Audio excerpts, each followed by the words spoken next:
What if I told you that in Ethiopia there exists a Christian tradition as ancient as Rome itself, one that preserved texts and stories about Jesus that we rarely ever hear? A tradition that kept alive for more than 16 centuries narratives about Christ's childhood, offering a unique perspective on the Messiah's lost years. Welcome to the channel. Today you're going to discover one of the most fascinating and least known Christian traditions in the world. Before we begin, if you're interested in the diversity of early Christianity and the different ways cultures preserved their sacred traditions, leave a like right now and subscribe, because what you're about to discover will change your understanding of Christian history. This is not just a story found in books, it's a living tradition preserved by one of the oldest Christian communities on earth, untouched by colonization and passed down through centuries of devotion. Ethiopia holds a unique perspective on the childhood of Christ that the Western world has rarely explored. Before the world knew him as the Messiah, before the baptism in the Jordan and the Sermon on the Mount, there were stories of a divine, powerful, and wise child. And those traditions still live in Ethiopia. The New Testament Gospels present a strange pause in Jesus' biography between the ages of 12 and 30. The last glimpse we get of the young Jesus is in Luke chapter 2, verses 41 to 52, where he astonishes the elders in the Temple of Jerusalem with his wisdom during Passover. But after this episode, there follows a silence of nearly 2 decades, a period often called the lost or hidden years of Jesus.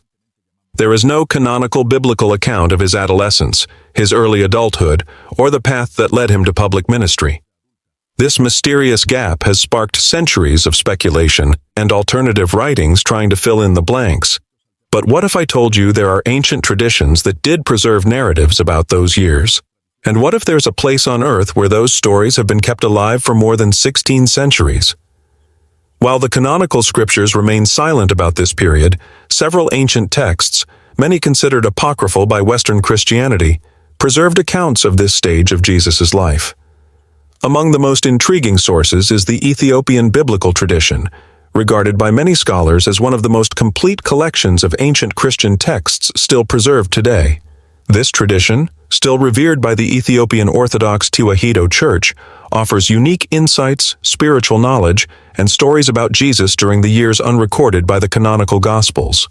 Unlike most Christian traditions that received the faith through missions or colonization, Ethiopia's connection to Christianity dates back to the earliest centuries of the faith, giving its traditions a uniquely ancient and unbroken perspective.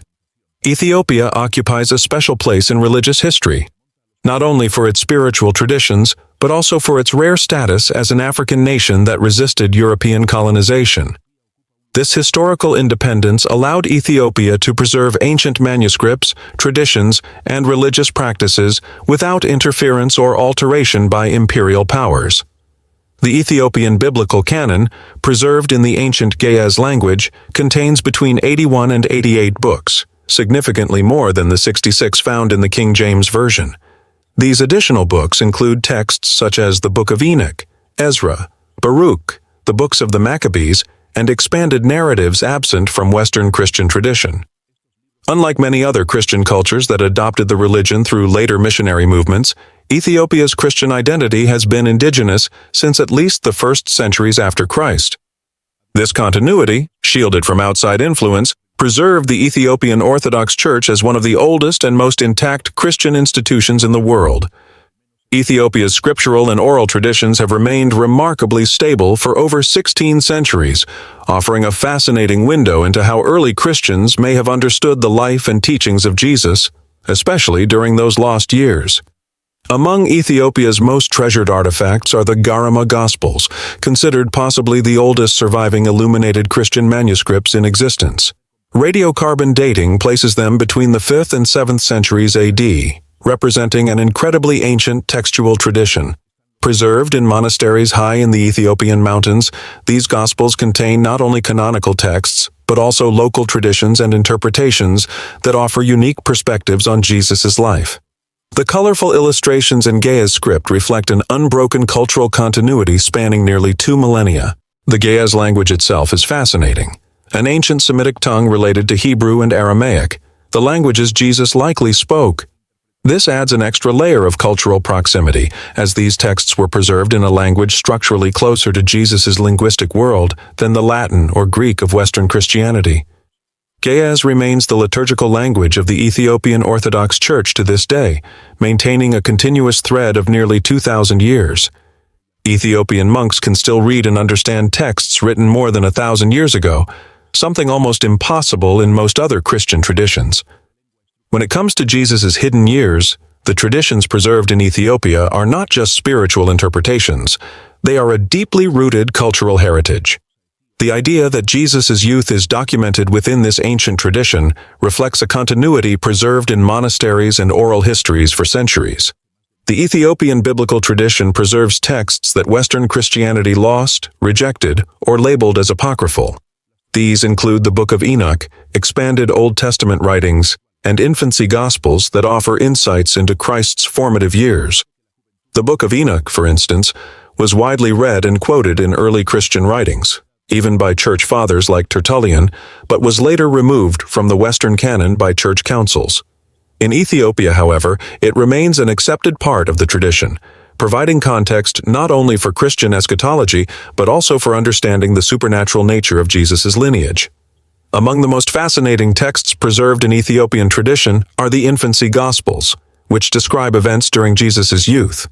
One well-known story tells of Jesus forming birds out of clay and then, according to the account, bringing them to life, a symbolic narrative of divine creativity. Though this story also appears in other ancient sources like the Infancy Gospel of Thomas, its preservation and reverence within Ethiopian Christianity suggest it was regarded as an important tradition about the nature of Christ from an early age. These narratives, though omitted from most Western Bibles, were not treated as mere myth in the Ethiopian tradition. They were part of the oral and written heritage of a devout community that believed Jesus' divine attributes were evident throughout his early life. It's important to note that these are ancient traditions preserved through faith, not necessarily verifiable historical accounts. However, they offer a fascinating window into how early Christian communities understood and interpreted the nature of Jesus. According to these Ethiopian traditions, Jesus, while helping Joseph the carpenter, healed injured workers and showed extraordinary compassion toward those who suffered. These stories enrich the spiritual portrait of Jesus, showing how different Christian communities imagined his development before his public ministry. One particularly moving tradition describes young Jesus comforting a widow who had lost her son. According to the account, Jesus not only offered words of comfort but also demonstrated a profound understanding of human sorrow that left all who witnessed it deeply moved. Ethiopian traditions also emphasize Jesus' extraordinary wisdom from a young age. Unlike the canonical Gospels, which show only a single episode in the temple at age 12, these accounts describe Jesus regularly astonishing rabbis, scribes, and elders with his knowledge of Scripture and spiritual matters. Other stories depict Jesus helping in carpentry work, showing remarkable skill and compassion toward workers and the poor. These narratives paint a portrait of a youth who, while learning practical trades, constantly demonstrated wisdom and divine empathy. You might wonder, if these traditions are so ancient, why aren't they part of mainstream Christianity? The answer lies in geography, politics, and institutional development. During the first centuries of Christianity, a vast diversity of texts and traditions circulated across different regions. When the Roman Empire adopted Christianity as its official religion, a process of standardization began, leading to the formal recognition of certain texts as canonical. The Council of Nicaea in 325 AD and subsequent councils determined which books would be included in the empire's official canon. Many texts containing elaborate stories about Jesus' childhood were deemed unnecessary for official doctrine or potentially confusing for systematic theology. While Western Christianity went through these institutional transformations, Ethiopia remained relatively independent, both geographically and politically. This allowed it to preserve traditions and texts that were lost or deliberately excluded elsewhere. The Ethiopian Orthodox Church developed its own hierarchy and traditions, maintaining texts it considered sacred, regardless of decisions made in Rome or Constantinople. This independent preservation is what allows us today to access these fascinating narratives about the youth of Jesus. What makes the Ethiopian traditions especially compelling is how they portray Jesus as both fully human and fully divine from childhood. Unlike some traditions that emphasize only his humanity in early life, or others that focus solely on his divinity, the Ethiopian accounts depict a figure who experiences normal human emotions while showing extraordinary wisdom and divine compassion. We see Jesus, according to these traditions, playing with other children, helping his family, learning carpentry from Joseph, yet constantly revealing supernatural insight and kindness to those around him. These traditions raise thought-provoking questions about our understanding of Jesus and his earthly mission. Even if we view these narratives as expressions of ancient faith rather than verified history, they suggest that early Christian tradition was far more diverse than we often acknowledge. They also show that the beliefs preserved by ancient Christian communities may contain valuable perspectives that were less emphasized by mainstream institutional Christianity, offering a richer view of early Christian diversity. It's crucial to recognize that Ethiopian Christianity represents one of the world's oldest and most continuous Christian traditions.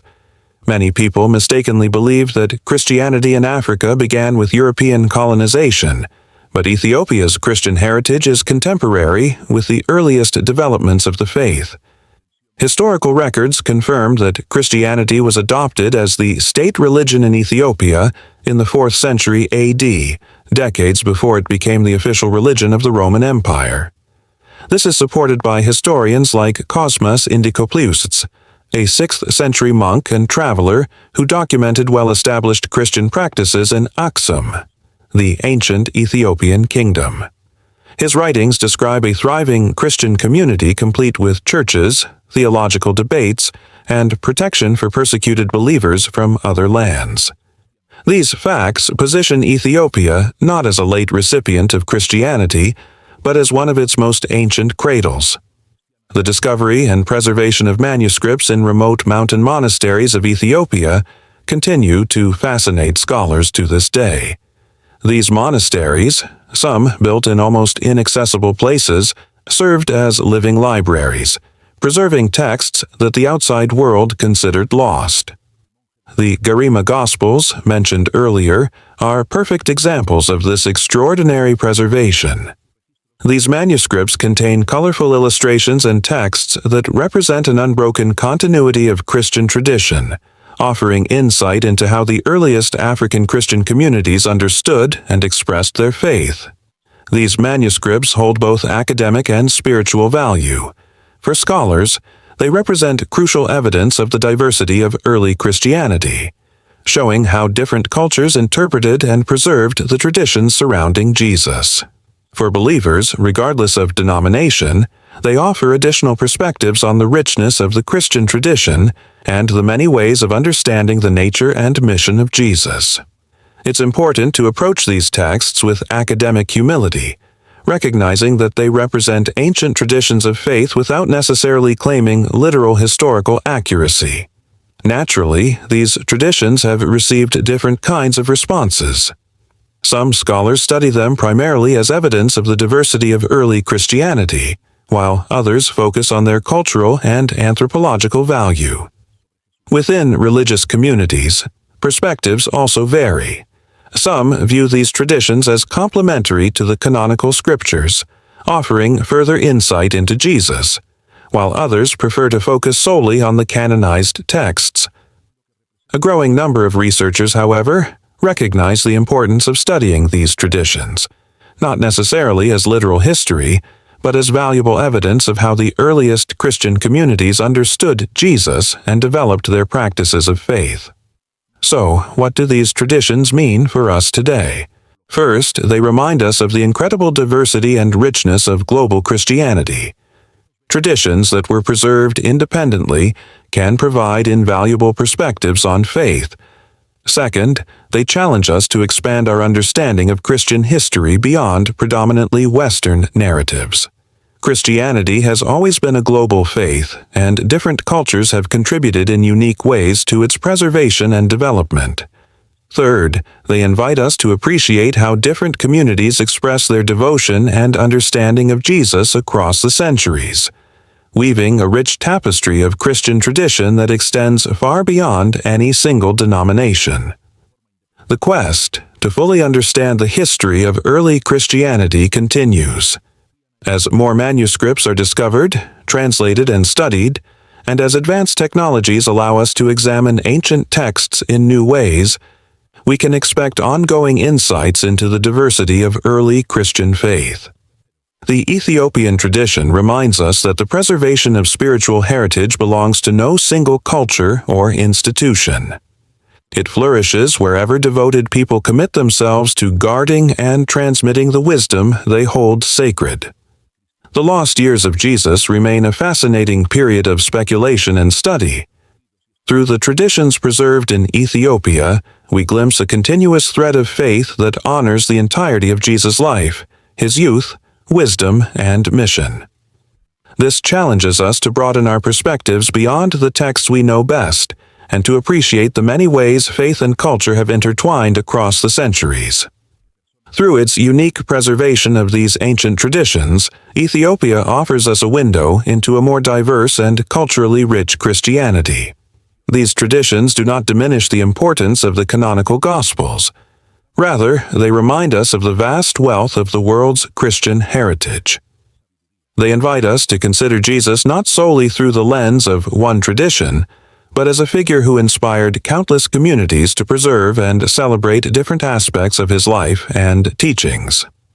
If this journey through Ethiopia's traditions has expanded your perspective on the diversity of ancient Christianity, leave a like, subscribe to the channel, and turn on notifications so you don't miss future explorations into Africa's lesser-known spiritual legacies. The richness of Christian tradition is preserved in many places, from the mountains of Ethiopia to the monasteries of the East, each offering a unique window into the faith that transformed the world. And there is always more to discover about how different cultures understood, preserved, and celebrated their spiritual heritage. This is just one of many journeys we can take to better understand the diversity and depth of global Christianity. Continue with us on this exploration, because there is still so much more to uncover about the traditions that have shaped our understanding of faith through the centuries.